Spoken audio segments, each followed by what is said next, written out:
The Chicago Bears find themselves once again at a crossroads that feels both familiar and strangely exciting. Because when you look at how this roster is shaping up and where the franchise believes it can go, certain storylines naturally start to gain traction.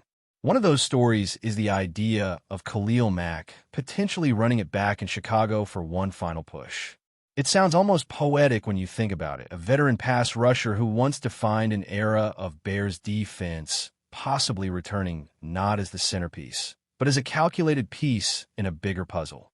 At this stage of his career, Mack is no longer the every-down terror he once was, but his impact goes beyond snap counts and box scores, especially for a team that is clearly trying to balance youth, development, and immediate competitiveness. Mack is approaching his mid-30s, and there is no hiding from the reality that he is on the later chapters of his career. Still, what stands out is how productive he has remained despite the miles on his body. Even in a reduced role, his ability to affect the quarterback, force mistakes, and change the momentum of a game has not disappeared. For the Bears, the idea would not be about asking him to carry the defense again. That responsibility already belongs elsewhere. Instead, the appeal comes from what he could offer as a rotational presence, someone who can be deployed strategically, keep legs fresh across the defensive front, and serve as a mentor to younger edge rushers who are still learning how to survive and thrive at the professional level. There's also an emotional layer to this conversation that cannot be ignored. Mack's time in Chicago left a lasting impression on the fan base, defined by dominance, leadership, and moments that felt truly special. His arrival years ago symbolized ambition and a willingness to swing big, and his early performances remain some of the most electric defensive displays the city has seen in recent memory. Bringing him back now would not be about recreating the past, but rather acknowledging it while using that legacy to strengthen the present. For a locker room that includes young defenders trying to find their identity, having someone with Mack's resume and experience could quietly elevate standards on a daily basis. From a football standpoint, any potential reunion would hinge entirely on fit and cost. The Bears cannot afford to invest heavily in a player whose role would be defined by efficiency rather than volume. That said, if the contract aligns with expectations and reflects his current usage, the upside becomes much easier to justify. Mack has shown that even with fewer snaps, he can still generate pressure, disrupt timing, and force turnovers. And those are traits that do not always show up cleanly in traditional statistics. The value is found in key moments, third downs, late-game situations, and the ability to close when an opponent thinks it has an opening. Another factor that keeps this conversation alive is Mack's own mindset. He has made it clear that at this point in his career, winning matters more than anything else. That perspective changes everything. A veteran chasing one last meaningful run is far different from a veteran simply collecting another contract. If the Bears are confident in the direction they are heading, and if they believe they are closer to contention than to rebuilding, then they suddenly become a far more attractive destination for someone in Mack's position. For him, it would be about vibes, belief, and the sense that the organization knows exactly what it wants to be. While the Mack discussion draws a lot of attention, it is not the only situation quietly shaping the Bears' immediate future. Along the offensive line, the left tackle position has become a genuine point of tension, especially with injuries forcing difficult decisions at the worst possible time. The loss of a promising young player to a serious knee injury has reshaped the depth chart and accelerated a debate that may have otherwise unfolded more gradually. What was once a developmental timeline has now turned into an urgent evaluation of who can be trusted when the stakes are highest. With one option returning from injured reserve and another stepping in as a steady, if imperfect, solution, the Bears are weighing experience against rhythm. The veteran brings familiarity with the system and a history of starting, but also carries concerns about durability and rust.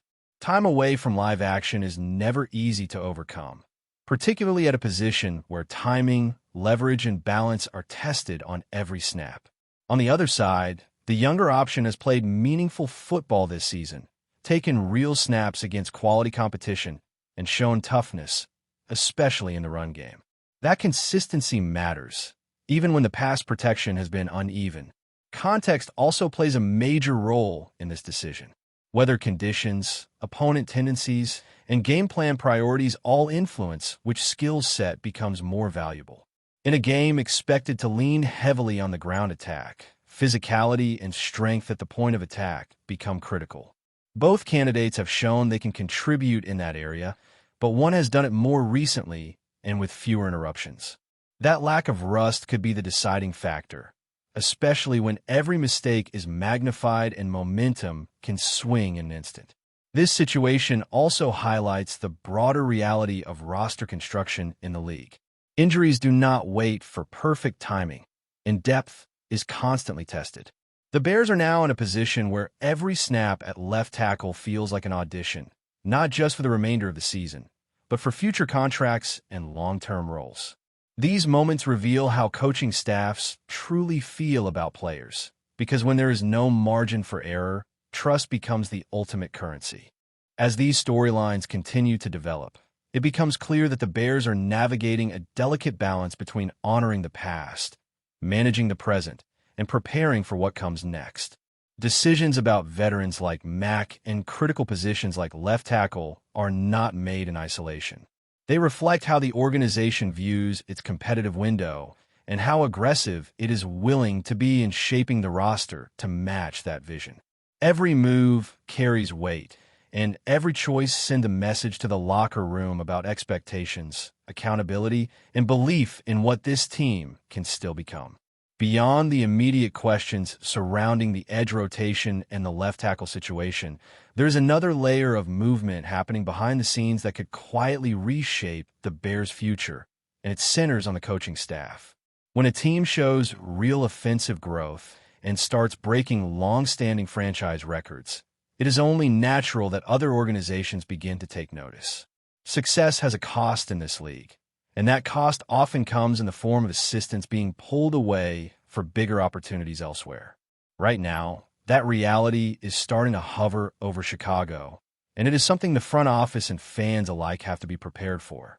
The Bears' offense has taken a noticeable step forward this season, particularly through the air, and that progress has not gone unnoticed across the league. When a young quarterback shows poise, command, and the ability to execute late in games, evaluators immediately start tracing that growth back to the environment around him. Scheme, play calling, quarterback coaching, and overall structure all come under the microscope. That is where interest from other teams begins to form, especially those searching for stability or a fresh offensive voice to pair with an established quarterback of their own. One name that has started to generate quiet buzz is Declan Doyle, a coach whose resume reflects a steady climb rather than a meteoric rise. He is not the loudest candidate, nor the most publicized, but his background tells a story of preparation and adaptability. Working under respected offensive minds has given him exposure to different philosophies and approaches, and that kind of experience matters when teams are evaluating whether someone is ready to take on a larger role. For a franchise like the Chargers, with a proven quarterback already in place, the appeal of a coach who understands how to maximize that talent without needing a long developmental runway is obvious. If Doyle were to move on, it would not necessarily signal instability in Chicago, but it would force the Bears to make important decisions quickly. Losing a key offensive assistant can disrupt continuity, especially when timing and trust between coaches and players are still being built.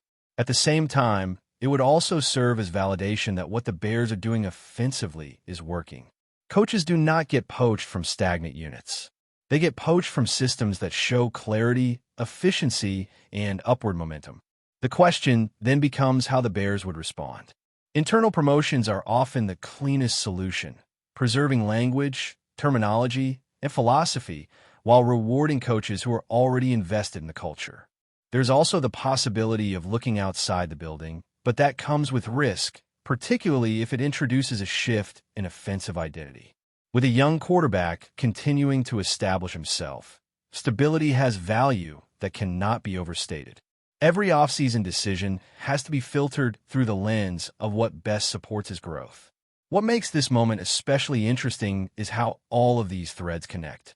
Veteran leadership on defense, uncertainty along the offensive line, and potential coaching changes are not isolated storylines. They are interconnected parts of a team that is trying to transition from promise to legitimacy. The Bears are no longer just evaluating talent for the sake of development. They are evaluating it in the context of meaningful games, playoff pressure, and expectations that are starting to rise both inside and outside the building. That shift in expectations changes how every decision is framed. Bringing in a veteran defender is no longer about selling jerseys or nostalgia. It is about situational football, depth, and knowing how to close games. Choosing a left tackle is no longer a developmental experiment. It is about survival against elite pass rushers and maintaining offensive rhythm when conditions are far from ideal. Retaining or replacing coaches is no longer a background process. It is a defining choice that can either accelerate growth or stall it. What stands out most is that the Bears finally feel like a team with real leverage in these situations. They are not desperate. They are not scrambling to patch holes with short-term fixes that lack vision. Instead, they are weighing options, understanding their window, and making choices that reflect confidence in their direction. That does not guarantee success, but it does suggest competence. And in this league, that alone can be a competitive advantage. As the season continues to unfold, these decisions will only become more intense. Every snap, every game plan adjustment, and every performance under pressure adds more data to the evaluation process. Veterans will either prove they still have something left to give, or they will fade into the background.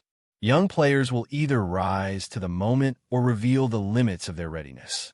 Coaches will either show they can adapt as opponents adjust, or they will expose cracks that were previously hidden by momentum. This is the stage where franchises define who they are. The Bears are no longer asking if they belong in the conversation. They're asking how far they can push it and what they are willing to do to sustain it. The answers will not come all at once, but they're being shaped right now, in real time, through the choices that follow these discussions and the performances that either justify them or force a reevaluation. Before we continue, don't forget to subscribe to our channel and give this video a like. Your support helps us keep bringing you the latest updates on our Chicago Bears. And don't be shy. Drop your thoughts on the news in the comments below. Drake Maye is making headlines again, and this time it's not just for his performance on the field. The young quarterback's recent comments about the Bears have sent shockwaves through the football world, leaving fans, analysts, and even his own teammates buzzing with speculation. In a conversation that seemed casual at first, Maye managed to blend sharp criticism with unexpected praise, a combination that few saw coming from a usually measured signal caller. According to insiders who were present during the discussion, Maye didn't hold back. He reportedly called out the Bears' defensive strategies, highlighting lapses that he believes give offenses too many easy opportunities. "You can't underestimate the importance of consistency," he supposedly said, pointing to what he described as predictable formations and missed assignments. The comment caught many off guard, as it appeared unusually blunt for a player speaking publicly about a league rival. Some analysts suggest this could be a strategic move, subtly warning the Bears while asserting his own awareness of the game's intricacies. Yet, in the same breath, Maye offered what some are calling a surprising dose of respect. He reportedly acknowledged the Bears' quarterback and key offensive weapons, praising their athleticism and potential to turn games around in the blink of an eye. Credit where credit is due, he is said to have remarked, noting that even a team with flaws can challenge the best once pieces click. The duality of his comments, both critical and complimentary, has left pundits debating whether Maye is planting seeds of confidence, sending a psychological message, or simply speaking candidly. Fans on social media were quick to react, with many speculating that Maye's words could hint at an intense showdown ahead. Some see it as a display of leadership, a quarterback unafraid to speak truth about competition while remaining respectful. Others interpret it as a subtle warning, suggesting that Maye wants to rattle the Bears before they even face his team on the field. Whatever the case, one thing is clear. Drake Maye's statements have reignited conversations about him not just as a rising star, but as a player unafraid to voice his opinions and potentially shift the narrative around a high-stakes matchup. Whether this is a calculated psychological play or genuine candid feedback, sports insiders are already speculating how the Bears might respond. One thing's for sure, MAYE has the football world talking, and everyone will be watching closely to see how this rivalry evolves, on and off the field. That's it for this update. If you enjoyed the video and want to stay updated with exclusive news about our Chicago Bears, be sure to subscribe to our channel and hit that like button. We can't wait to hear your thoughts in the comments. See you in the next video.